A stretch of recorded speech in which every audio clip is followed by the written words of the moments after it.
The smoke still rose from what remained of St. Catherine's mission when Sister Mary Josephine stumbled through the sagebrush, her habit torn and blackened with ash.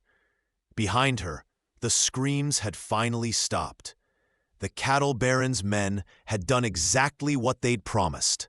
They'd taken everything that made the mission sacred and burned it to cinders, leaving the sisters with nothing but the clothes on their backs and orders to leave Wyoming territory by sundown.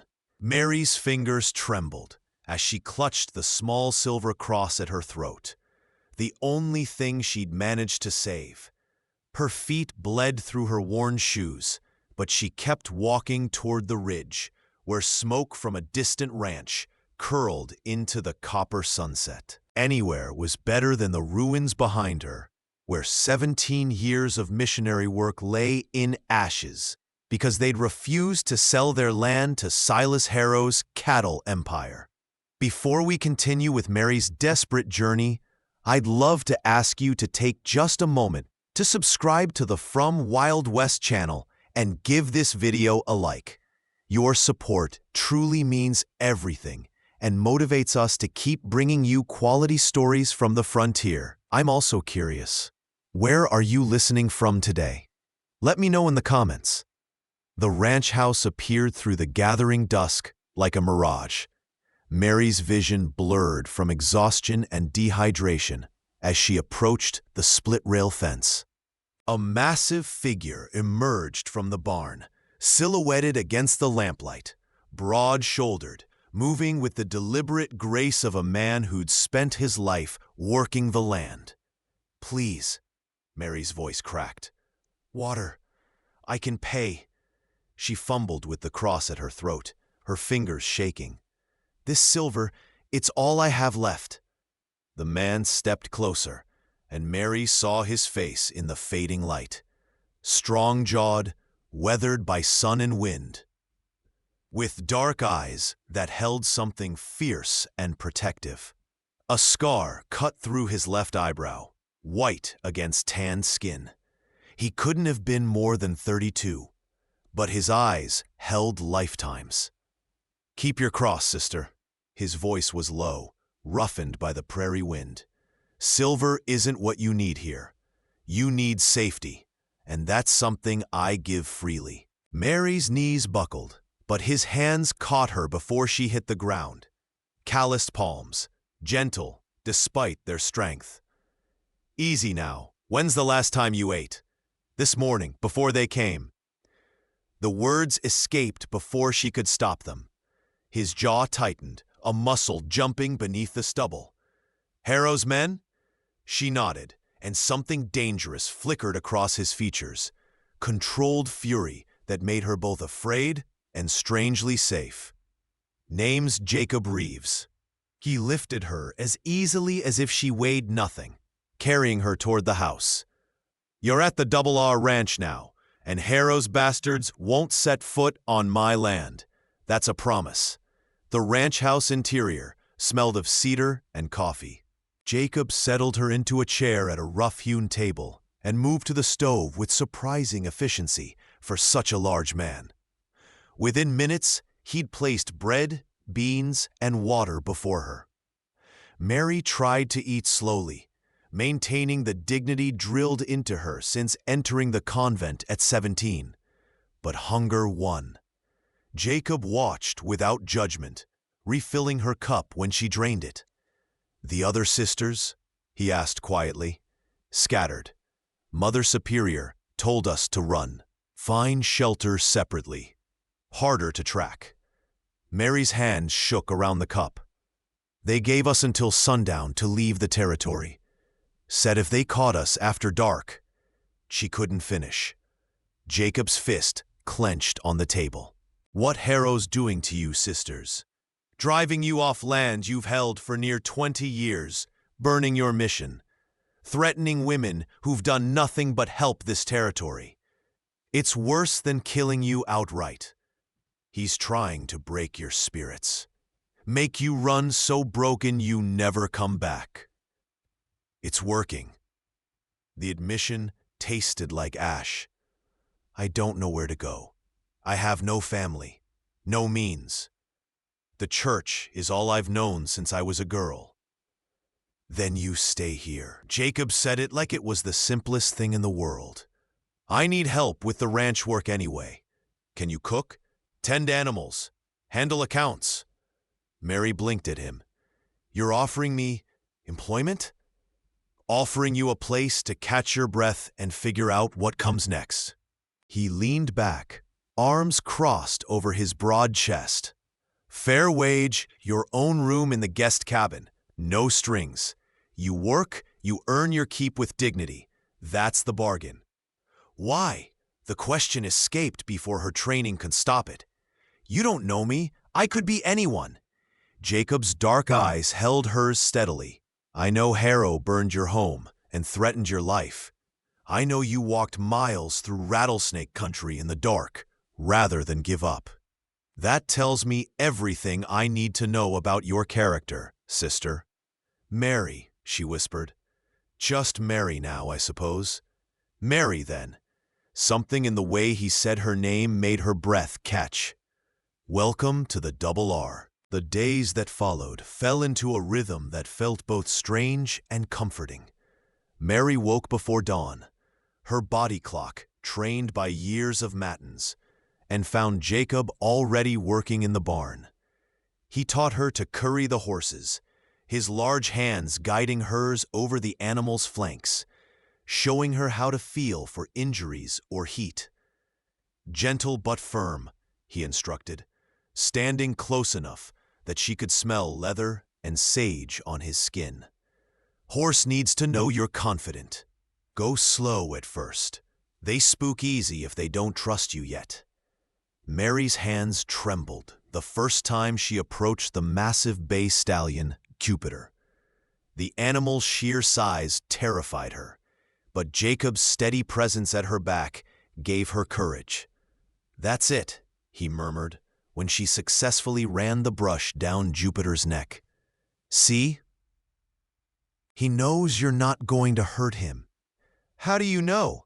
Mary asked, marveling at how the powerful animal gentled under her touch. Watch his ears. See how they're relaxed, tilted back toward you? He's listening, trusting. Animals know when you mean them harm, same as people. Jacob's voice held a weight that made Mary glance up at him. You're safe here, Mary. With me, with the horses. You don't have to be afraid anymore.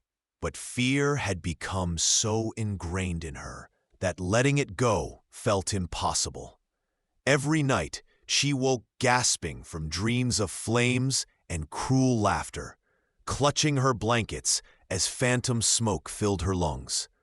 3 weeks into her stay, a particularly violent nightmare sent her stumbling from the cabin at midnight, desperate for air. She found Jacob on the porch of the main house, silhouetted in lamplight, apparently unable to sleep himself. Same dream? He asked quietly, not turning. Mary nodded, then realized he couldn't see her. Yes, I can't. She wrapped her arms around herself. I close my eyes and I'm back there, watching everything burn. I know that feeling. Jacob finally looked at her, his face shadowed. Lost my wife and daughter 4 years back. Fever took them both within a week.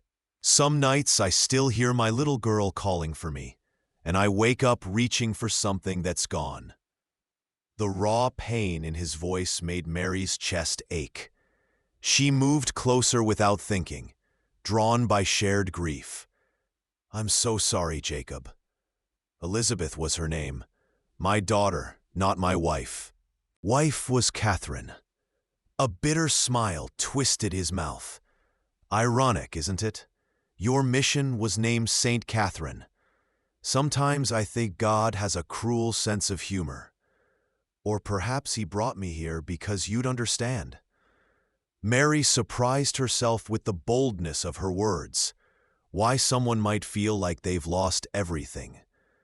Jacob turned to face her fully, and in the lamplight, She saw the depths of loneliness in his eyes, a mirror of her own.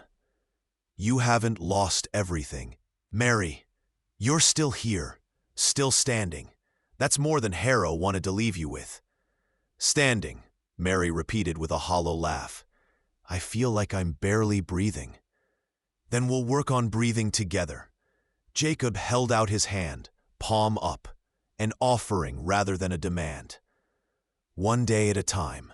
Mary stared at his outstretched hand for a long moment.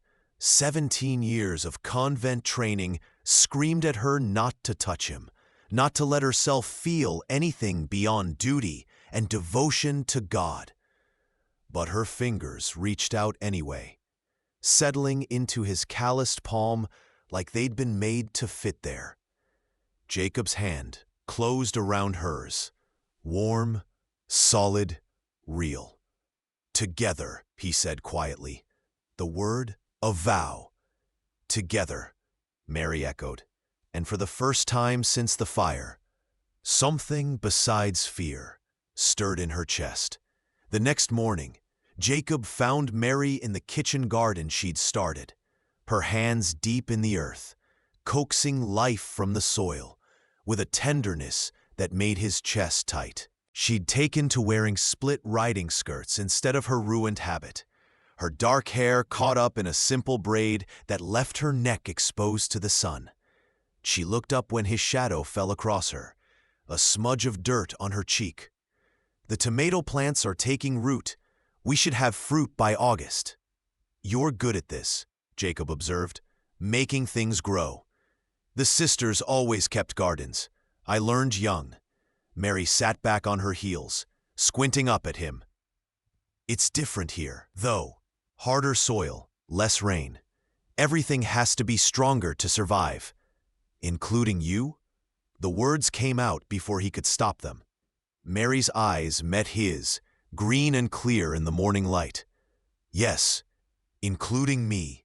Jacob knelt beside her, his knee brushing hers in the dirt. I need to teach you something else, how to shoot. Her hands stilled in the soil.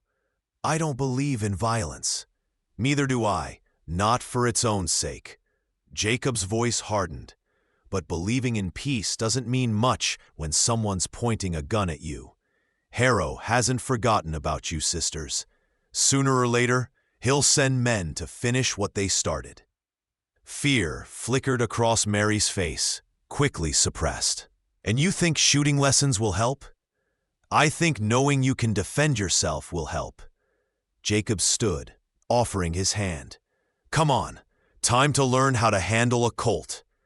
At the makeshift range behind the barn, Jacob pressed his revolver into Mary's hands. The weight of it shocked her, heavier than she'd imagined, warm from his holster. It won't bite, Jacob said with a trace of amusement, but it will kick when you fire, so you need to be ready. He moved behind her, his chest against her back as he adjusted her grip. Mary's breath caught at the closeness, at the solid wall of muscle and heat surrounding her. Feet apart, knees slightly bent, Jacob instructed, his breath warm against her ear. You're not trying to fight the recoil. You're absorbing it. Let the gun be part of you. His hands covered hers on the weapon, guiding her aim toward the target, a piece of wood nailed to a fence post. Breathe in, let half out, then squeeze the trigger. Don't pull, squeeze, gentle, like you're touching something precious. Mary's heart hammered so loudly she was certain he could hear it. When she squeezed the trigger, the explosion and kick caught her off guard, despite his warnings. The bullet went wide, splintering wood 3 feet from the target. Damn, she breathed, then immediately flushed. Sorry, I meant... Jacob's low chuckle rumbled through his chest into her back. I've heard worse. Try again. They practiced until her arms ached and her ears rang. By the end of the session, she could hit the target 2 times out of 5. Not impressive by frontier standards, but progress. You'll get there, Jacob assured her, taking the gun and checking it with practiced efficiency. "Another week and you'll be putting holes through the center." "I don't want to be good at this," Mary admitted, rubbing her sore wrists. "Doesn't it bother you, having to live with violence as a solution?" Jacob was quiet for a long moment, holstering the Colt. "Yes, every day. But I'd rather live with the weight of what I might have to do than die with the regret of what I didn't." He turned to face her fully, his expression serious. "Mary, I need you to understand something. If Harrow's men come here, I'll do whatever it takes to protect you. Whatever it takes. And I won't apologize for that. Even if it goes against everything you believe." The fierce protectiveness in his voice made Mary's throat tight. "Jacob, you're not property," he continued, his dark eyes blazing. "You're not a pawn in Harrow's game, or a problem to be eliminated, or anything but a person who deserves to live without fear. And while you're on my land, I'll make damn sure you can." Mary stepped closer, drawn by the intensity radiating from him. "Why does it matter so much to you? I'm just one woman, one displaced sister who stumbled onto your ranch." Jacob's jaw clenched, and for a moment, she thought he wouldn't answer. When he finally spoke, his voice was raw. "Because I couldn't protect Catherine and Elizabeth. I watched them slip away and couldn't do a damn thing about it. But you I can help. You I can keep safe. And maybe that's selfish. Maybe I'm trying to make up for past failures, but I don't care. I see a woman worth saving, Mary, and I'm not letting Harrow or anyone else take that away." The vulnerability in his confession stole Mary's breath. Without thinking, she reached up and touched his face, her palm against the rough stubble of his jaw. "You didn't fail them, Jacob. Death isn't something we can fight with guns or strength." His hand came up to cover hers, pressing it more firmly against his cheek. "Then what do we fight it with?" "Living," Mary whispered. "By choosing to keep living, keep loving, keep hoping, even when everything says we shouldn't." Jacob turned his head, pressing his lips to her palm in a kiss so gentle it brought tears to her eyes. "Is that what you're doing here? Choosing to live?" "I'm trying." The admission cracked something open inside her chest. "Some days it's harder than others. Then we'll take the hard days together." Jacob's thumb traced the inside of her wrist, over her racing pulse. "Deal?" "Deal," Mary agreed. And when he pulled her into his arms, she let herself be held, let herself feel safe for the first time in months. The peaceful weeks couldn't last forever. Mary was hanging laundry on a July afternoon when she heard hoofbeats approaching fast. Jacob emerged from the barn at a run, rifle in hand, his face set in grim lines. "Get inside," he ordered. "Now, Mary." But she'd already seen the riders, 5 of them, wearing the distinctive hats and dusters of Harrow's men. Her blood turned to ice. "I said inside," Jacob repeated, more urgently. "No." Mary's voice came out steady, despite her terror. "If they're here for me, hiding won't help." Jacob's eyes flashed with anger and fear, but there was no time to argue. The riders pulled up at the fence line, their leader, a scarred man with cruel eyes, grinning like a wolf. "Reeves," the man called, "heard you've been harboring fugitives. Mr. Harrow would like his property back." "She's not property, Garrett." Jacob's voice could have cut stone. "And she's not going anywhere." Garrett's grin widened. "That's not your decision, Mr. Harrow owns the water rights to this whole valley now. Your well's on his land, technically. You want to keep watering your stock? You'll hand over the Nun and stay out of our business." Mary felt Jacob tense beside her, rage radiating from him in waves. My deed says otherwise, and even if it didn't, I wouldn't trade a human life for water. Shame. Garrett's hand drifted toward his holstered gun. Guess we'll have to take her by force and burn you out too. 2 problems, 1 match. Everything happened at once. Jacob shoved Mary behind him as Garrett drew, but she saw the other 4 riders reaching for their weapons.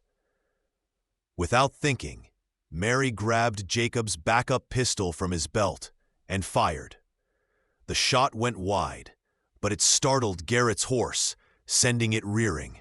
The momentary chaos gave Jacob the opening he needed. His rifle cracked once, twice, and 2 of Harrow's men toppled from their saddles, clutching wounded shoulders. "Next one goes through your heart, Garrett," Jacob promised, his voice deadly calm despite the violence. "Get off my land, now." Garrett struggled to control his panicked horse, fury and fear warring on his scarred face. "This isn't over, Reeves. Harrow won't a damn thing except pray I don't ride into town and air out his lungs for what he did to those sisters." Jacob's rifle never wavered. "Tell him he's got 1 week to restore their mission, or I'm coming for him personally. And I won't be as merciful as I was today." The threat hung in the air like smoke.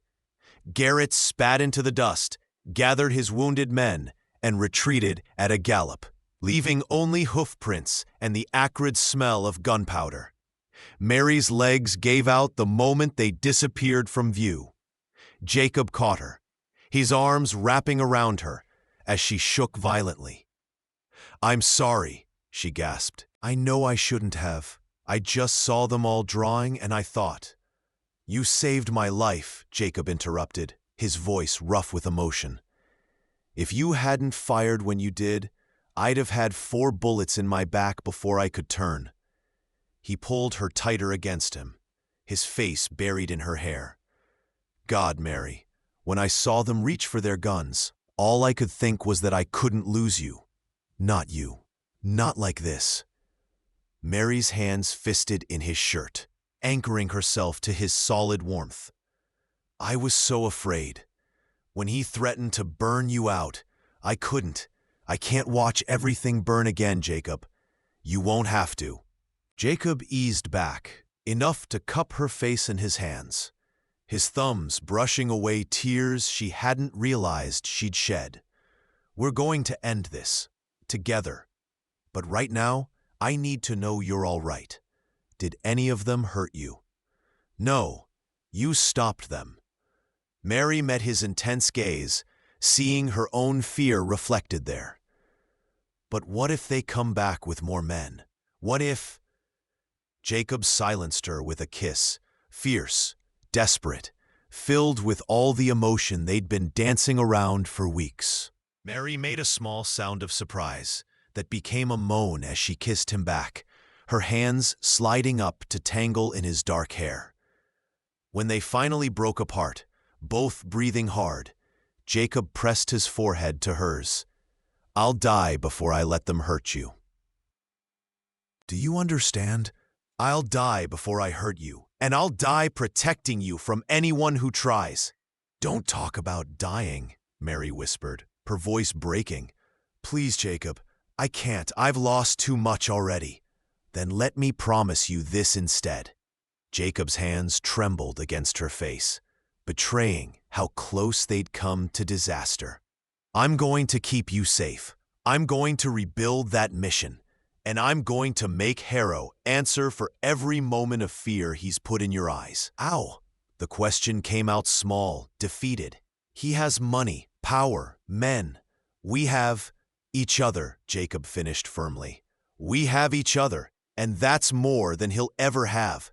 Men like Harrow surround themselves with guns and fear, but they don't understand loyalty or love.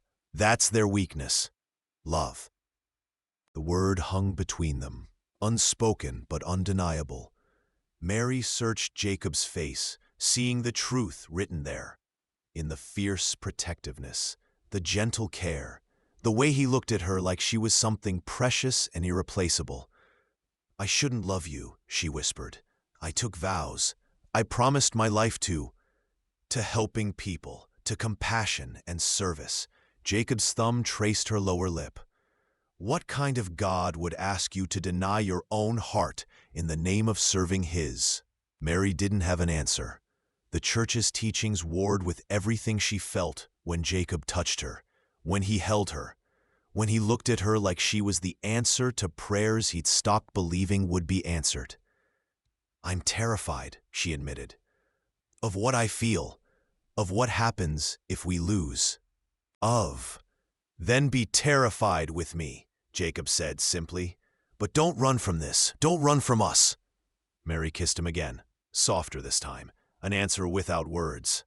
When she pulled back, she saw the hope and relief flooding his features. "Together," she said, echoing the vow they'd made. "Whatever comes."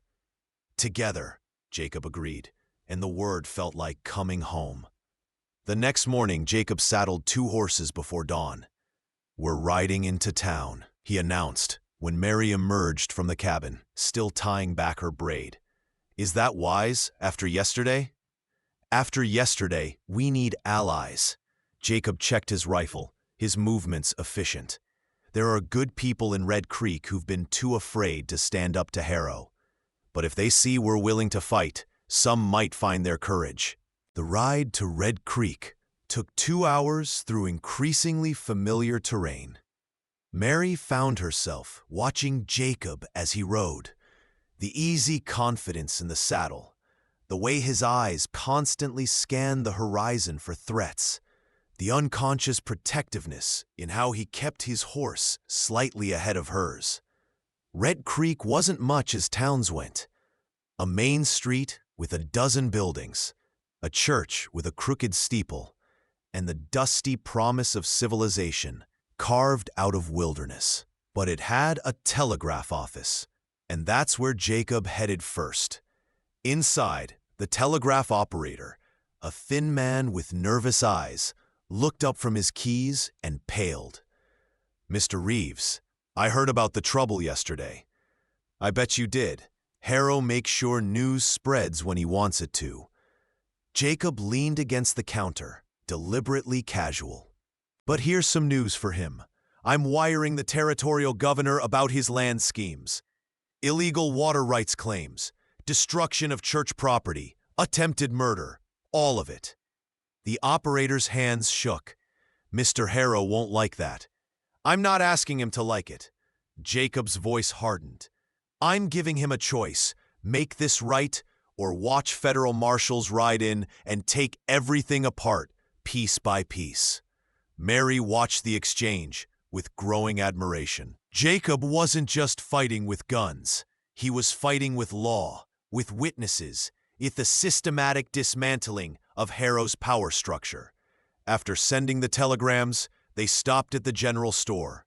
The shopkeeper's wife, Mrs. Chen, gasped when she saw Mary's face. "Sister Mary, we heard they said you were all dead or scattered." The older woman hurried around the counter, her eyes shining with tears. "When they burned St. Catherine's, we wanted to help, but Harrow's men—" "I understand," Mary said gently, taking the woman's hands. "Fear is a powerful weapon. But we're done being afraid," Jacob added. "I need you to spread word, Mrs. Chen. Town meeting tomorrow night at the church. Everyone who's tired of Harrow's bullying. Everyone who wants their town back." Mrs. Chen glanced nervously at her husband, who nodded slowly. "We'll be there," she promised, "and we'll bring others." As they left the store, Mary touched Jacob's arm. "You think they'll really come?" "Some will. Maybe not all, but some." Jacob helped her mount her horse. Sometimes all it takes is one person willing to stand up first. Makes it easier for others to follow. They were halfway back to the ranch when Mary spotted the dust cloud behind them. Her heart sank. "Jacob, I see it." His jaw tightened. "Ride hard. Don't stop." But the pursuing riders were fresher. their horses less tired. Within minutes, they were surrounded. 10 men this time, all wearing Harrow's colors, all heavily armed. The leader wasn't Garrett, but an older man with silver hair and cold blue eyes that Mary recognized from descriptions. Silas Harrow himself. "Mr. Reeves," Harrow said pleasantly, as if they'd met at a social gathering. "I believe you have something that belongs to me." "She's not a thing," Jacob said flatly, "and she doesn't belong to anyone." Harrow's smile never reached his eyes. The Catholic Church might disagree. She took vows, binding legal vows. They want their wayward sister returned. He pulled a folded paper from his coat. "I have a letter from the bishop authorizing her retrieval." Mary's blood turned cold. It could be true. The church might see her as a runaway, a breaker of sacred vows. And if Jacob resisted, they'd kill him. "Mary, don't," Jacob said urgently, reading her intention. But she was already dismounting, moving toward Harrow with her head high. "If I go with you willingly, you'll leave Jacob and his ranch alone?" "Mary, no!" Jacob reached for her, but 2 of Harrow's men had their rifles trained on him. "We have an accord," Harrow agreed smoothly. "You come peacefully, Reeves keeps his land and his life."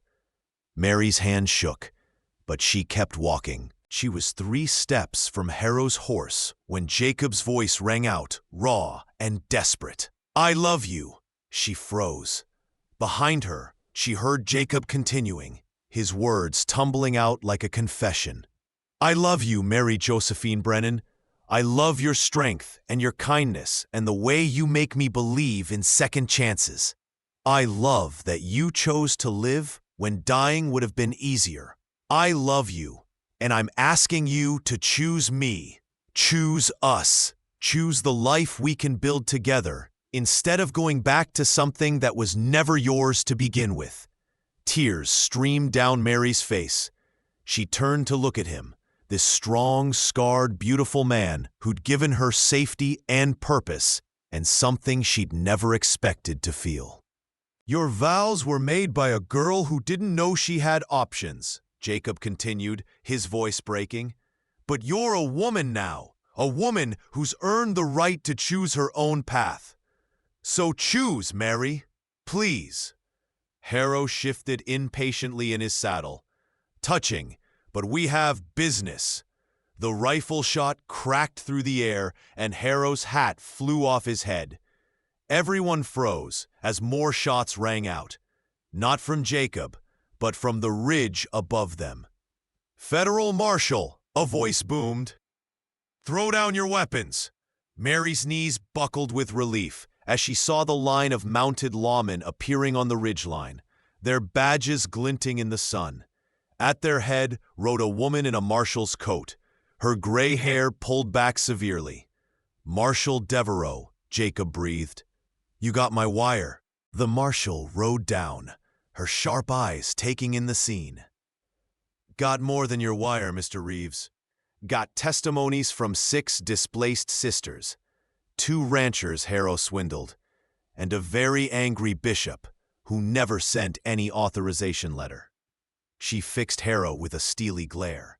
"Mr. Harrow, you're under arrest for fraud, destruction of religious property, attempted kidnapping, and conspiracy to commit murder." As the marshal surrounded Harrow and his men, disarming them efficiently, Jacob slid from his horse and ran to Mary. She met him halfway, throwing herself into his arms. "It's over," he murmured into her hair. "It's really over." "How?" Mary gasped. "The Telegraph, sent it yesterday, right after Garrett left. Called in every favor I had." Jacob pulled back to look at her face, his thumbs wiping away her tears. "I wasn't going to wait for him to come after you again." Marshal Devereaux approached, clearing her throat. "Sister Mary, I'll need your testimony. But first, that man asked you a question."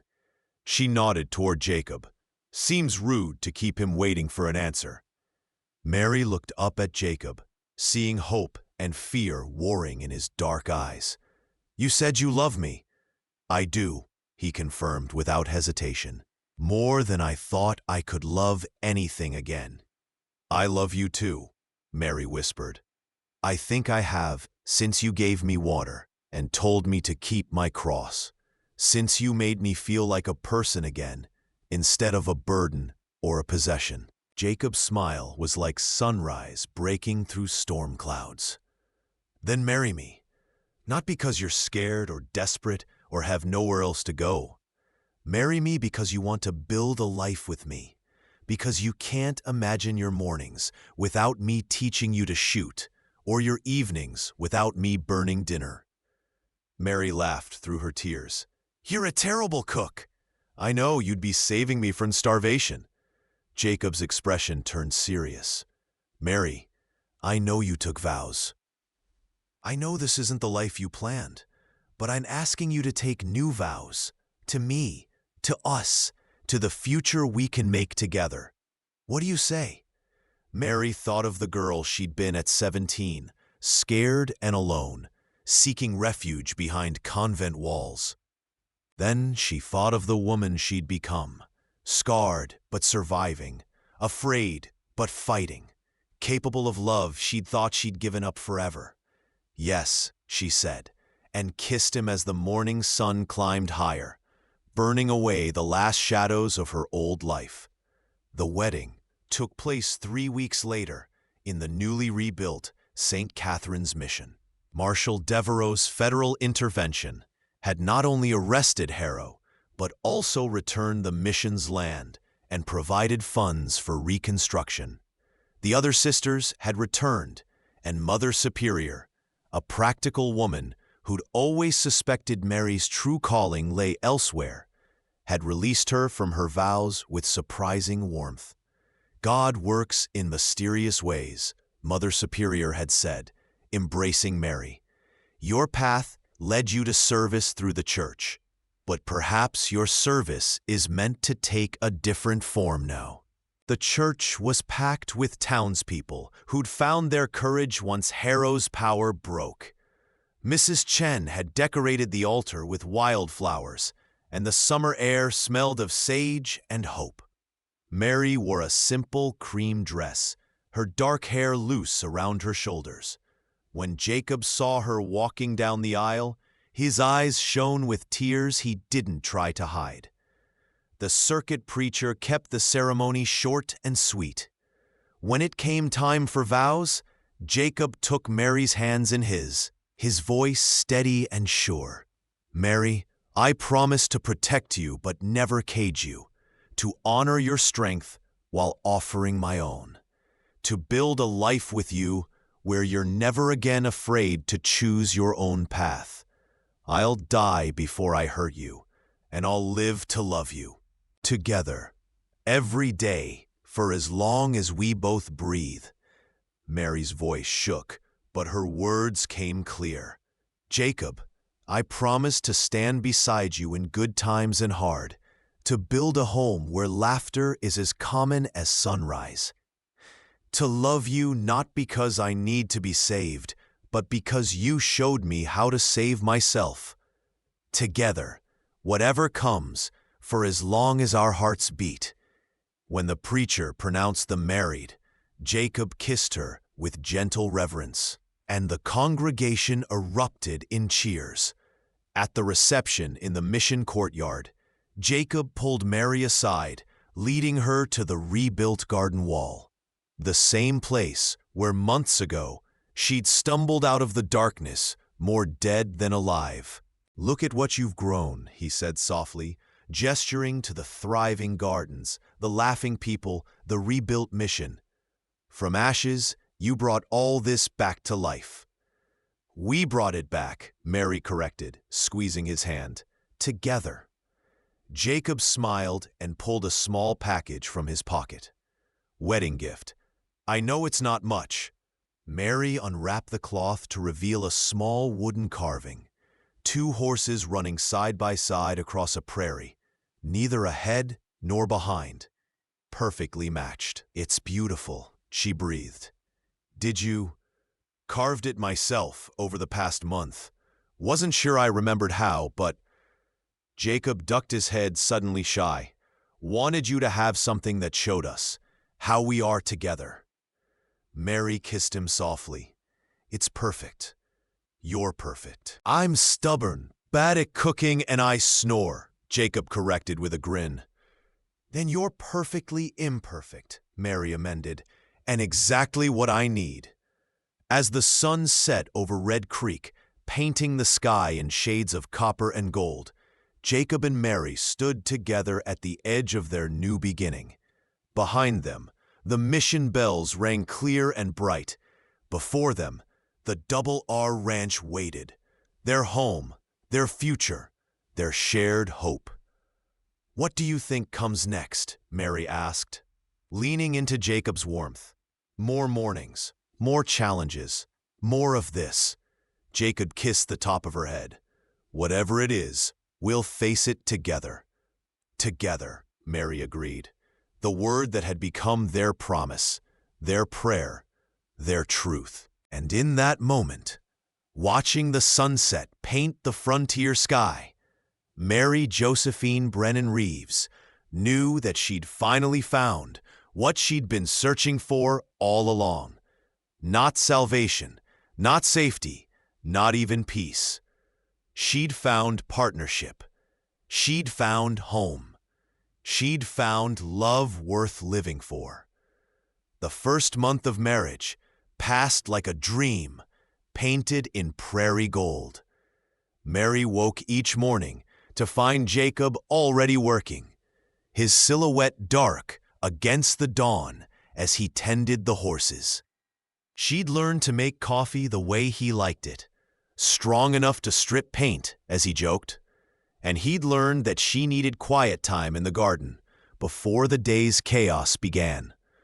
But paradise never lasted long on the frontier. It was a Tuesday morning in late August when Sister Agnes arrived at the Double R, her habit dusty from hard riding, her face etched with worry. Mary saw her from the kitchen window and ran outside, her heart already sinking. "Agnes, what's wrong? Is it Mother Superior? The mission?" "It's Sister Beatrice." Agnes dismounted stiffly, accepting the water Jacob brought without meeting his eyes. The older sister had never fully approved of Mary's choice to leave the order, though she'd kept her opinions mostly to herself. "She's been taken." Jacob's hand found Mary's shoulder, steadying. "Taken by who?" "Harrow's brother." Agnes spat the name like poison. "Nathaniel Harrow. He rode into the mission 3 days ago with a dozen men. Said his brother's arrest was built on lies told by rebellious women who'd forgotten their place. Took Sister Beatrice as insurance against our testimony at the trial."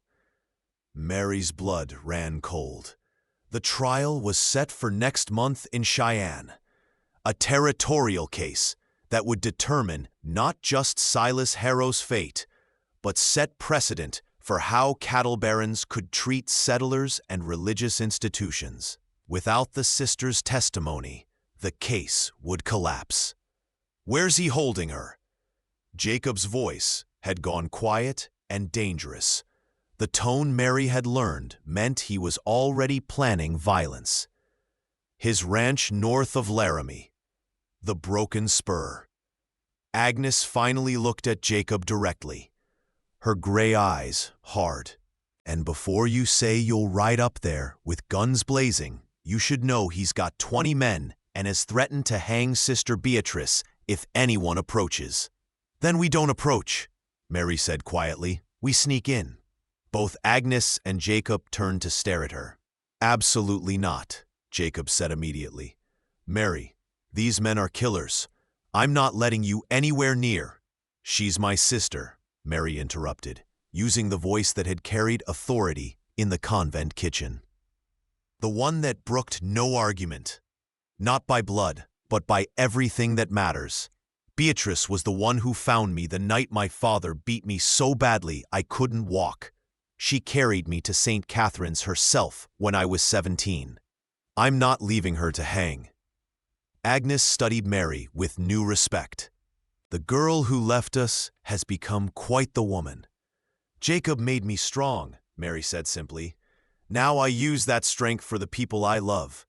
Jacob's jaw clenched, muscles jumping beneath his stubble. "If we do this, and I mean if, we do it smart. No heroics, no risks you don't have to take. Agreed?" Mary nodded, though they both knew she was lying. When it came to protecting the people she loved, there was no such thing as a risk too great. That night, Jacob spread a hand-drawn map across their kitchen table. He'd ridden into town that afternoon to telegraph Marshal Devereaux, but her reply had been frustratingly clear. With Silas Harrow's trial approaching, she couldn't spare men for a rescue that might be seen as federal overreach. This was technically a local matter, and local law in Laramie was firmly in Nathaniel Harrow's pocket. "The broken spur is built like a fort," Jacob explained, pointing to his rough sketch. "Main house, here. Bunkhouse for the men, here. Barn and stables along the east side. If they're holding Sister Beatrice, she's probably in the main house, either the root cellar or a locked bedroom upstairs." "How do you know all this?" Mary asked. Jacob's expression darkened. "Nathaniel and I have history. Before Catherine died, he made an offer on my land.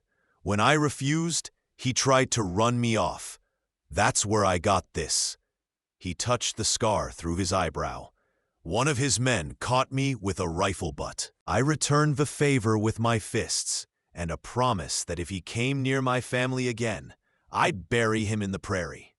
Mary's throat tightened at the casual way he mentioned violence, but she understood it now.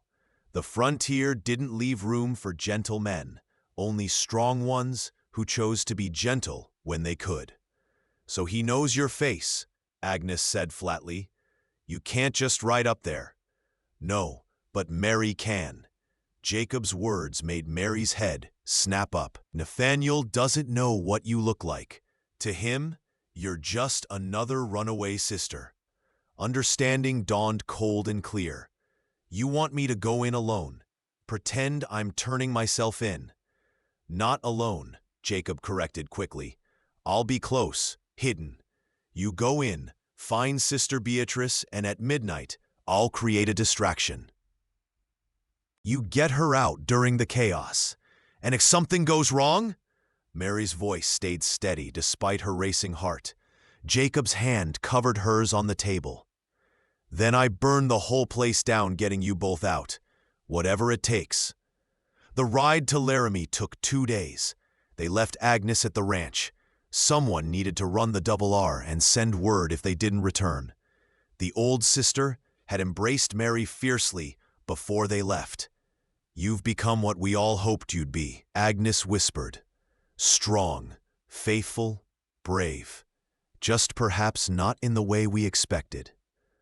Now, crouched in the rocks overlooking the broken spur as the sun set, Mary checked her pistol for the 10th time.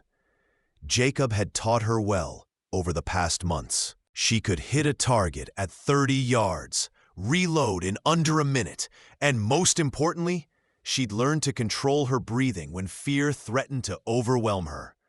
"Remember," Jacob said quietly beside her, "you're a scared sister turning yourself in to save your friend. Play it that way. Broken, desperate, no fight left. Make them underestimate you." "I know the role." Mary managed a tight smile. "I lived it for real not so long ago." Jacob cupped her face, his dark eyes intense in the fading light. "If anything happens, if you get hurt, if they—" His voice cracked. "Mary, I can't lose you. I survived losing Catherine and Elizabeth, but losing you would destroy what's left of me." Mary kissed him fiercely. "Then I won't let you lose me." "We don't lose each other, Jacob. That's the deal." "Together," he whispered against her lips. "Together," she echoed, then pulled away before she could change her mind. The walk down to the broken spur felt like walking to her execution. Mary kept her hands visible, her posture hunched, her expression defeated. 2 guards at the gate stopped her with raised rifles. "State your business." "I'm Sister Mary Josephine, from St. Catherine's Mission." Her voice shook, not entirely an act. "I need to speak with Mr. Harrow. It's about the trial, about testimony." The guards exchanged glances. One disappeared inside, while the other kept his rifle trained on her chest. Minutes crawled past before the first guard returned. "Boss says come in, but try anything, and we'll shoot you where you stand." The main house reeked of cigar smoke and stale whiskey. Nathaniel Harrow sat behind a massive oak desk, a crueler, harder version of his brother. Where Silas had been cold and calculating, Nathaniel radiated barely controlled violence. Sister Mary. He drew out her name like a curse. Come to betray your friend? Or perhaps bargain for her life? Mary clasped her hands together, letting them tremble. "I want to see her first, please. I need to know she's alive." Nathaniel's smile was all teeth. "Of course, I'm not an unreasonable man." He nodded to one of his men. "Show the sister to our guest." They led her through the house to a locked door at the end of a hall. The guard opened it to reveal a small bedroom where Sister Beatrice sat on a narrow bed, her face bruised but her eyes fierce. "Mary!" Beatrice struggled to her feet. "No, you shouldn't have." "I had to," Mary said simply, crossing the room to embrace her. Under her breath, she whispered, "Midnight, window, be ready." Beatrice stiffened, then relaxed fractionally, understanding. When they pulled apart, tears streamed down both their faces, some real, some for show. Touching, Nathaniel drawled from the doorway. "Now, Sister Mary, let's discuss terms. You convince the other sisters to recant their testimony, say they were confused, frightened, coerced by my brother's enemies. Do that, and Sister Beatrice walks free. And if I refuse," Mary met his eyes, letting just enough defiance show to be believable. "Then you both hang at dawn." Nathaniel's voice was flat, matter-of-fact. "I'll make it look like you tried to escape. Tragic, really. But these things happen on the frontier." Mary's heart hammered against her ribs. "How do I know you'll keep your word?" "You don't," Nathaniel smiled, "but it's the only choice you have. I'll give you until midnight to decide. Think carefully, sister. Your friend's life depends on it." They locked her in the room with Beatrice. The moment the key turned, Beatrice grabbed Mary's hands. "Please, tell me you have a plan that doesn't involve us actually recanting. My husband is outside with enough dynamite to make this whole place a memory." Mary moved to the window, studying the drop, about 15 feet to the ground, manageable if they hung from the sill first. At midnight, he creates a distraction. We go out this window, run for the rocks where the horses are hidden. "You got married?" Beatrice's voice held wonder. "To the rancher? Mary, that's the best decision I ever made," Mary finished firmly. "God led me to Jacob, Beatrice. I believe that as surely as I believe anything." Beatrice squeezed her hands. "Then I believe it too. And I'm sorry I ever doubted your path." The hours until midnight stretched like taffy. They sat together on the bed, speaking in whispers, planning every step. Mary checked her hidden pistol, small, easily concealed in her skirt pocket, and prayed they wouldn't need it. At 11:45, they heard raised voices downstairs. Then a gunshot, followed by shouting. "Fire! The barn's on fire!" Mary and Beatrice locked eyes. Jacob had started early. Something must have gone wrong. No time to wait. "Now," Mary hissed, shoving the window open. The sounds of chaos rose from below, men running, horses screaming, the crackle of flames. Mary climbed onto the sill, lowered herself as far as she could, and dropped. The impact jarred her ankles, but she rolled, just like Jacob had taught her.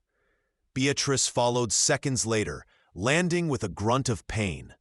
"You hurt?" "Twisted my ankle. I can run." Beatrice gritted her teeth. "Let's go."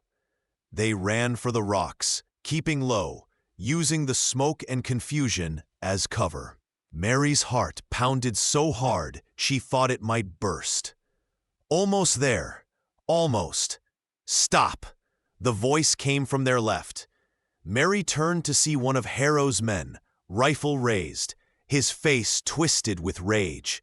Without thinking, she drew her pistol and fired. The shot took him in the shoulder, spinning him around. His rifle discharged into the air as he fell. Mary grabbed Beatrice's arm, and they ran harder, ignoring the shouts behind them. Jacob appeared from the rocks like an avenging angel, his rifle already firing, covering shots over their heads. "Move! Don't stop!" They crashed into the rocks, and Jacob hauled them both behind cover, his hands frantically checking Mary for injuries. "I'm fine," she gasped. "Jacob, what happened? You weren't supposed to—" "Patrol caught me setting charges on the barn. Had to improvise." He thrust Beatrice toward a third horse, Agnes's mount, brought as backup. "Ride hard for the ridge. Don't stop for anything." "What about you?" Mary's voice rose with panic. Jacob's smile was grim. "I'm going to make sure they don't follow." "No!" Mary grabbed his shirt. "We leave together." "That's the deal. Remember? We don't lose each other." Behind them, the shouts grew louder. Men were organizing, mounting up. They had maybe 30 seconds. Jacob kissed her hard and fast. "Then ride like hell and don't look back." They rode like the devil himself pursued them, which, in a way, he did. Gunshots cracked through the night, bullets whining off rocks. Jacob returned fire without slowing, his aim deadly even at a gallop. Mary heard a scream behind them and risked a glance back. One of the pursuers tumbled from his horse, clutching his leg. Jacob's work. "The river," Jacob shouted. "We cross there, they'll lose our trail."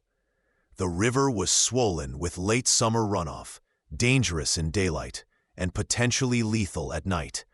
But Mary didn't hesitate. She urged her horse into the churning water, feeling the current grab at them immediately. The horse struggled, swimming hard. Icy water soaked Mary's legs, her skirts dragging like anchors. Beside her, Beatrice fought to keep her head above water, her injured ankle making balance nearly impossible. Mary's horse lost its footing on the rocky bottom. For one terrifying moment, they went under, water closing over her head.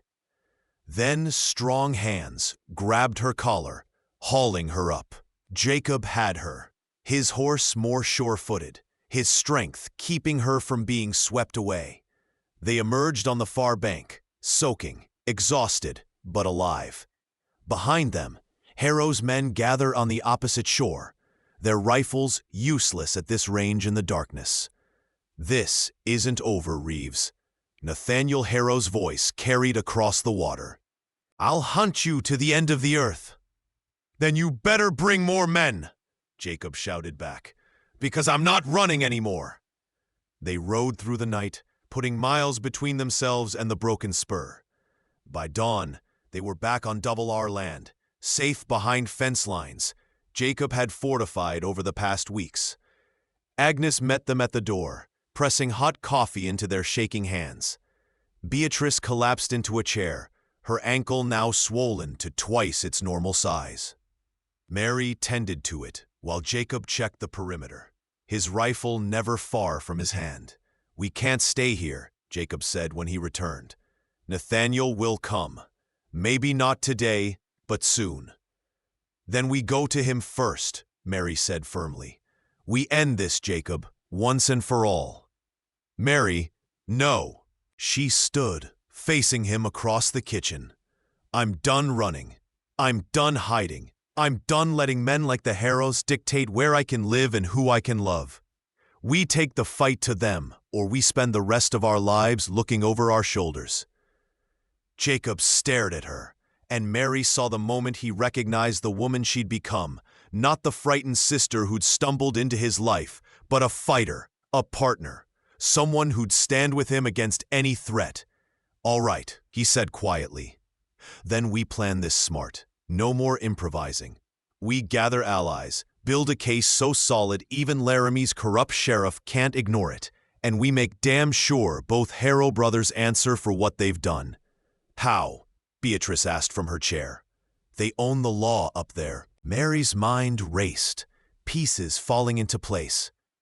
But they don't own the church, and they don't own public opinion. She turned to Jacob. You said the trial's in a month? 3 weeks now. Then we have 3 weeks to tell our story, not just to the court, but to everyone. Every newspaper, every pulpit, every town hall between here and Cheyenne. Mary's voice grew stronger with each word. We show people what the Harrows really are. We make it impossible for them to hide behind money and threats. Agnes nodded slowly. The bishop has been waiting for ammunition to push back against territorial corruption. This could be exactly what he needs. It's dangerous, Jacob warned. Making ourselves that visible, that vocal, we become targets. We're already targets. Mary took his hands, holding tight. But together, we're also survivors. We're witnesses. We're the truth they can't bury. Jacob searched her face, then pulled her close, his arms wrapping around her like fortress walls. Together, then, against everything they throw at us. Together, Mary whispered, and felt the words settle into her bones like an oath.